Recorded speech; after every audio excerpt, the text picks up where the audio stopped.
നമസ്കാരം. പെരികവന ശ്രീനാഥ് നമ്പൂതിരി. കർക്കടകം അങ്ങനെ വന്നെത്തിക്കൊണ്ടിരിക്കുകയാണ്. കർക്കടക മാസം എന്ന് പറഞ്ഞാൽ തന്നെ നമുക്കറിയാം, ഭൗതികമായിട്ടും അതോടൊപ്പം തന്നെ മാനസികമായിട്ടുള്ള നമ്മുടെ എല്ലാ ഒരു കാര്യത്തിലും ഒരു മന്ദത വരുന്നതായിട്ട് നമുക്ക് കാണാൻ വേണ്ടി സാധിക്കും. കർക്കടക മാസത്തിൽ പ്രത്യേകിച്ച് മനുഷ്യൻ്റെ ജീവിതത്തിൽ ദഹനേന്ദ്രിയ പ്രക്രിയകൾക്കൊക്കെ വളരെ സാവകാശം വരുന്നു. അതുകൊണ്ട് തന്നെ കർക്കടകത്തിൽ പണ്ടുകാലത്ത് തന്നെ ഔഷധ കഞ്ഞികൾ സേവിക്കുന്നതും അതോടൊപ്പം തന്നെ ഒരിക്കൽ ഊണെടുത്തിട്ടും പലതരത്തിലുള്ള വ്രതങ്ങളൊക്കെ മനസ്സിനെയും ശരീരത്തെയും ഈ ഒരു മാസ കാലഘട്ടം, അതായത് ഇതെന്തുകൊണ്ട് എന്ന് നമുക്ക് നോക്കിക്കഴിഞ്ഞാൽ ജ്യോതിശാസ്ത്രത്തിൽ ഇതിന് വളരെ കൃത്യമായിട്ടുള്ള ഒരു രേഖ, ഒരു അടിസ്ഥാനം നമുക്ക് കാണാൻ വേണ്ടി സാധിക്കും.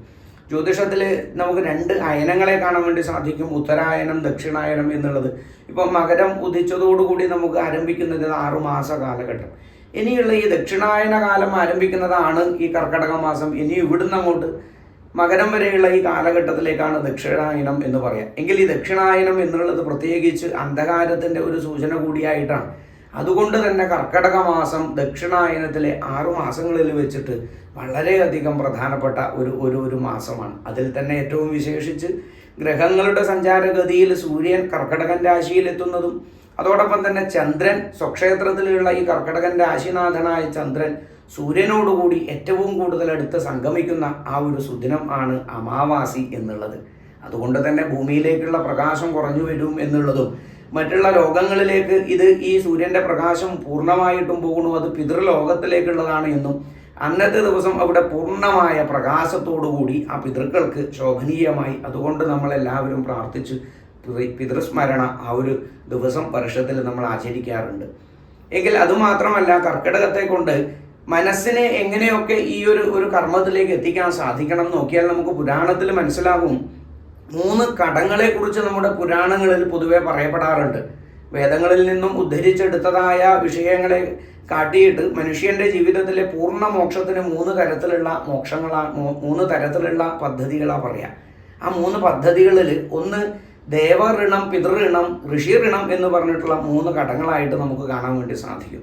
ഈ കടങ്ങൾ മനുഷ്യനിവിടെ ജീവിക്കുമ്പോൾ ഭൗതികമായും മാനസികമായിട്ടും ആത്മതൃപ്തി വരുന്ന ഒരവസ്ഥയിലാണ്. ഒരിക്കലും ഒരു പൂർണ്ണത ഇല്ലാത്തൊരവസ്ഥയല്ല, എല്ലാം പൂർണ്ണമായിരിക്കുന്ന ഒരവസ്ഥയിലാണ് മനുഷ്യൻ പുരുഷാർത്ഥങ്ങളിൽ ഏറ്റവും ശ്രേഷ്ഠമായ മോക്ഷം എന്ന് പറയാറുള്ളത്.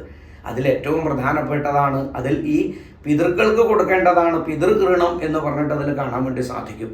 പിതൃഋണം എന്ന് പറഞ്ഞു കഴിഞ്ഞാൽ പിതൃക്കളെ നമസ്കരിക്കുക, അല്ലെങ്കിൽ പിതൃക്കൾക്കുള്ള കടത്തെ പൂർത്തീകരിക്കുക. ശ്രീമദ് ഭാഗവതം എന്നുള്ള പുരാണത്തിൽ ശ്രീമദ് ഭാഗവതത്തെ സംബന്ധിച്ച് നമുക്കറിയാം, നമ്മുടെ നിത്യജീവിതത്തിൽ വേണ്ടുന്ന എല്ലാ കാര്യത്തെയും ധർമ്മങ്ങളെയാണ് അതിൽ മുഖ്യമായും പരിഗണിച്ച് ചർച്ച ചെയ്തിട്ടുള്ളതെങ്കിൽ അതിൽ ഏറ്റവും കൂടുതൽ കാണുന്ന ഒരു ഗൗരവം ഉള്ളതാണ് നമ്മുടെ ആചാരങ്ങളിൽ പെട്ടിട്ടുള്ളതാണ് ഈ പറയുന്ന ഉപവാസങ്ങളും അതോടൊപ്പം വ്രതങ്ങളും. അതിലേറ്റവും വിശേഷപ്പെട്ടിട്ടുള്ള ഒരു ദിവസം എന്നുള്ളതാണ് ഈ അമാവാസി ദിവസം വരിക. പിതൃക്കൾക്ക് ചെയ്യുന്നതിൽ വെച്ച് പിതൃലോകത്ത്, അതായത് പിതൃക്കൾ എന്ന് പറയുമ്പോൾ തെറ്റിദ്ധരിക്കരുത്, അച്ഛനും അമ്മയാണ്, നമ്മുടെ അച്ഛനും അമ്മയും മാത്രമാണ് എന്നുള്ളതല്ല. പിതാമഹൻ, പ്രപിതാമഹൻ തുടങ്ങിയതായിട്ടുള്ള ആ പരമ്പര, അങ്ങനെ എത്രയോ പിതൃക്കൾ എന്ന് പറഞ്ഞാൽ ദൈവത്തിൻ്റെ അവിടത്തേക്കാണ് അതിൻ്റെ അവസാനം കാണാൻ നമുക്ക് സാധിക്കാം. അപ്പോൾ അവിടെയുള്ളൊരു നമസ്കാരം ദൈവതുല്യമായിട്ട് അതുപോലെ തന്നെ അതേ ഒരു ഭാവത്തിൽ നമുക്ക് തീർക്കാൻ വേണ്ടി സാധിക്കണം. അമാവാസി ദിവസം അതിന് പിതൃഗണം തീർക്കുന്നതിന് ഏറ്റവും കൂടുതൽ വളരെ ഉത്തമമായിട്ടുള്ള വർഷത്തിലെ ഒരു ദിവസമാണ്. ഈ വർഷത്തിലെ അമാവാസി വരുന്നത് 2024 ഓഗസ്റ്റ് മാസം 3-ാം തീയതിയാണ്. പരക്കെ പലയിടത്തും ചർച്ചകൾ നടക്കുന്നുണ്ട്. ആവശ്യമില്ലാതെയും ആവശ്യത്തിന് അധികവുമായിട്ടാണ് സോഷ്യൽ മീഡിയയിൽ എപ്പോഴും ചർച്ചകൾ നടക്കുക. അതുകൊണ്ട് തന്നെ 3 ആണോ 4 ആണോ എന്നൊക്കെ വിചാരിച്ചിട്ട് പല ആൾക്കാർ ഇപ്പോഴും തന്നെ വിളിക്കാൻ തുടങ്ങിയിട്ടുണ്ട്. അതുകൊണ്ടാണ് ഇങ്ങനെ ഒരു വീഡിയോ കൂടി ചെയ്തിട്ടുള്ളത്. ഈ വരുന്ന കർക്കിടക വാവ് എന്നുള്ളത് നമ്മൾ ആചരിക്കേണ്ടത്, ഇത് കേൾക്കുന്നവർ ആചരിക്കേണ്ടത് 3-ാം തീയതി തന്നെയാണ് നമ്മൾക്ക് ആചരിക്കേണ്ടത്. ആ രാത്രിയിൽ എത്ര 2 നാഴിക കൂടുതലുണ്ടോ, 6 നാഴികൾക്ക് അധികം ഉള്ള ദിവസത്തെയാണ് നമ്മൾ തിഥി നോക്കിയിട്ടാണ് പൊതുവെ അമാവാസിക്ക് എന്തായാലും എടുക്കുക. അതിൽ യാതൊരു സംശയമില്ല. ഇതിനൊക്കെ തിഥിയാണ് വളരെ വളരെ ഗൗരവമായിട്ടുള്ളത് എന്ന് മനസ്സിലാക്കുക. ആണ്ടുബലികൾ അല്ലെങ്കിൽ ആണ്ടുവിശേഷങ്ങൾക്കൊക്കെ തിഥിയാണ് വളരെ മുഖ്യമായിട്ടുള്ളത്. മറ്റ് നക്ഷത്രത്തിൻ്റെ നാഴിക വെച്ചിട്ട് അതൊക്കെ മാറും. മറ്റുള്ളതൊക്കെ നമുക്ക് അങ്ങോട്ടും ഇങ്ങോട്ടും ഓരോ ദിവസങ്ങളിൽ ഗണിക്കുമ്പോൾ നമുക്ക് മനസ്സിലാക്കാൻ സാധിക്കും. എങ്കിൽ തിഥിയുടെ അതിൽ യാതൊരു മാറ്റവും അതിൽ വരില്ല. ആ ഒരു ഗൗരവത്തോടു കൂടി ഈ ഒരു കർക്കിടക വാവ് നമുക്ക് പൂർത്തീകരിക്കാൻ സാധിക്കണം. അതിലുപയോഗിക്കുന്ന ദ്രവ്യങ്ങളെക്കുറിച്ച് ചിന്തിച്ചാൽ നമുക്ക് മനസ്സിലാകും. അതുകൂടി ഒന്ന് ശ്രദ്ധിച്ചോളൂ എന്നാണ്. എള്ള് എന്നുള്ളത് ആ ഇരുട്ടിനെ മാറ്റി അതിൻ്റെ ഉള്ളിലുള്ള ജീവാത്മാ തത്വത്തെ പുറത്തെടുക്കുക. എള്ളെണ്ണ എന്നുള്ളത് ജീവാത്മാവിനെ പ്രതിനിധീകരിക്കുകയാണ്. അതിനെയാണ് നമ്മൾ ആ പിതൃക്കൾക്ക് വേണ്ടി സമർപ്പിക്കുന്നത്. അതായത് മനസ്സാണ് പിതൃബലിക്ക് ഏറ്റവും പൂർണ്ണമായിട്ട് വേണ്ടത് എന്ന് അതിൽ തന്നെ നമുക്ക് വ്യക്തമാണ്. അതിൽ ആ അന്നജത്തിൽ കുഴച്ചിട്ട് അതിൽ സമർപ്പിക്കുന്നത് ദർഭയിലാണ്. അതായത് 3 ത്രിമൂർത്തികളുടെ സ്മരണയായ അല്ലെങ്കിൽ ത്രിമൂർത്തികളുടെ എപ്പോഴും ത്രിമൂർത്തികളുടെ പ്രതീകമായിട്ടുള്ള ഈ ദർഭയാണ്. ബ്രഹ്മ വിഷ്ണു ശിവാത്മകം, അങ്ങനെയാണ് ആ ദർഭയെ നമ്മൾ കാണാറുള്ളത്. നമ്മൾ ഈ പൂജാ കാര്യങ്ങൾക്ക് എടുക്കുമ്പോൾ എപ്പോഴും അങ്ങനെയാണ്. അതിൻ്റെ അറ്റഭാഗത്താണ് അതിന് ഏറ്റവും ഗൗരവം. അവിടെയാണ് നമ്മൾ പിതൃസ്മരണയെ പ്രണവം കൊണ്ടാണ് ഈ പ്രപഞ്ചത്തിലെല്ലാം ഈ ഭഗവാൻ എന്നുള്ള ശക്തിയിലേക്കാണ് ലയിക്കുന്നത് നമ്മുടെ ജീവനെങ്കിൽ അവിടെ നിന്ന് തന്നെയാണ്, ഈ ബ്രഹ്മത്തിൽ നിന്ന് തന്നെയാണ് നമ്മുടെ പിതൃക്കളെയും സ്വീകരിക്കേണ്ടത്. അതിന് ബ്രഹ്മത്തിൽ നിന്നും പ്രണവം കൊണ്ട് ഓം എന്നുള്ള മന്ത്രത്തെ ജപിച്ചിട്ടാണ് പിതൃക്കളെ സ്മരിക്കേണ്ടത്.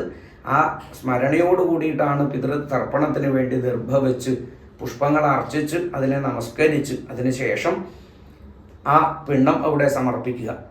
ആ ഒരു ചടങ്ങിന് ശേഷം നല്ലതുപോലെ പ്രാർത്ഥിച്ച് മനസ്സുകൊണ്ട് ഇനിയും ജീവിതത്തിൽ ഇതൊരു പൂർത്തീകരണ തൃപ്തിയോടുകൂടി യയാ ആത്മാസം പ്രസീദതി എന്ന് പറയും. നമ്മുടെ മനസ്സിന് പൂർണ്ണ തൃപ്തി കിട്ടണം. അത്രമാത്രം മനസ്സോട് കൂടിയിട്ട് പിതൃതർപ്പണം നമുക്ക് ചെയ്യാൻ വേണ്ടി സാധിക്കണം. അതായത് പറയാറുണ്ട് ജ്യോതിശാസ്ത്രത്തിൽ എപ്പോഴും രാശികൾ ചിന്തിക്കുമ്പോൾ നമുക്ക് പ്രമാണങ്ങൾ സഹിതം കാണാൻ വേണ്ടി സാധിക്കും. ധർമ്മദൈവം ച നാഗം ച ഭാസ്കര. ധർമ്മദൈവങ്ങൾ എന്നുള്ളത് നമ്മുടെ ധർമ്മ ദൈവങ്ങൾ, തറവാട് സംബന്ധപ്പെട്ടിട്ടുള്ള നമ്മുടെ ആരാധനകൾ, നമ്മുടെ നിത്യജീവിതത്തിൽ നമ്മോടൊപ്പം ഒരാളായിട്ട് പരിഗണിക്കപ്പെടേണ്ട മൂർത്തികളെയാണ്, ഈശ്വരന്മാരെയാണെങ്കിൽ അത് കോപിച്ചു കഴിഞ്ഞാൽ മനുഷ്യന് ഒരിക്കലും ജീവിക്കാൻ സാധിക്കില്ല. ഇനി നാഗങ്ങൾ എന്നുള്ളത് നമ്മുടെ കാമവാസനകളാണ്. മനുഷ്യന്റെ പൂർണ്ണതയാണ് നാഗങ്ങളെ ആരാധിക്കുന്നത് കൊണ്ട് കിട്ടുക എന്നുകൂടി മനസ്സിലാക്കുക. ആ നാഗാരാധനയിലൂടെ സംഭവിക്കുന്നത് അവരെ പിണക്കിക്കൊണ്ട് നമുക്ക് ജീവിക്കാൻ സാധിക്കില്ല എന്ന് വെച്ച് കഴിഞ്ഞാൽ മനുഷ്യന് പൂർണ്ണ മോക്ഷം കിട്ടണമെങ്കിൽ നാഗാരാധനയും വേണം എന്നാണ്. എങ്കിൽ പിതൃക്കളില്ലാതെ ഒരിക്കലും മനുഷ്യന് മോക്ഷത്തെക്കുറിച്ച് ചിന്തിക്കാൻ സാധിക്കില്ല.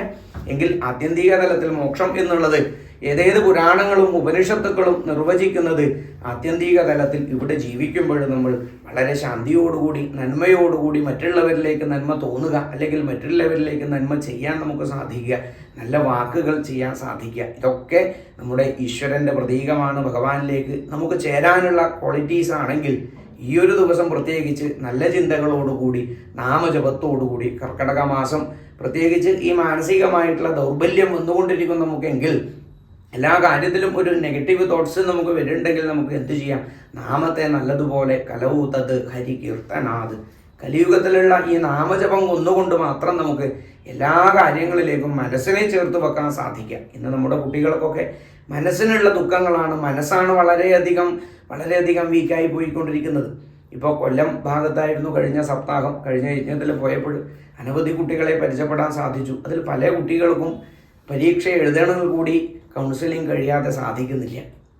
അപ്പോൾ ഈ ഒരു ആചരണങ്ങളൊക്കെ നമ്മുടെ ജീവിതത്തിൽ ചേർത്ത് വെക്കാൻ, നമ്മുടെ കുട്ടികളെ ഒപ്പം കണ്ടുകൊണ്ട് അവരെ ചേർത്ത് വെച്ച് ഇതൊക്കെ ആചരിക്കാൻ നമ്മൾ മറക്കരുത്.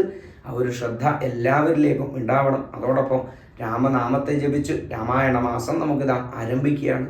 അതിനെക്കുറിച്ചുള്ള മറ്റൊരു വീഡിയോയുമായി ഇനി വീണ്ടും കാണാം. നന്ദി, നമസ്കാരം. വീഡിയോ ഇഷ്ടമായിട്ടുണ്ടെങ്കിൽ നിങ്ങൾ ഷെയർ ചെയ്യുക, ലൈക്ക് ചെയ്യുക, മറ്റുള്ളവരിലേക്ക് എത്തിക്കുക. നന്ദി.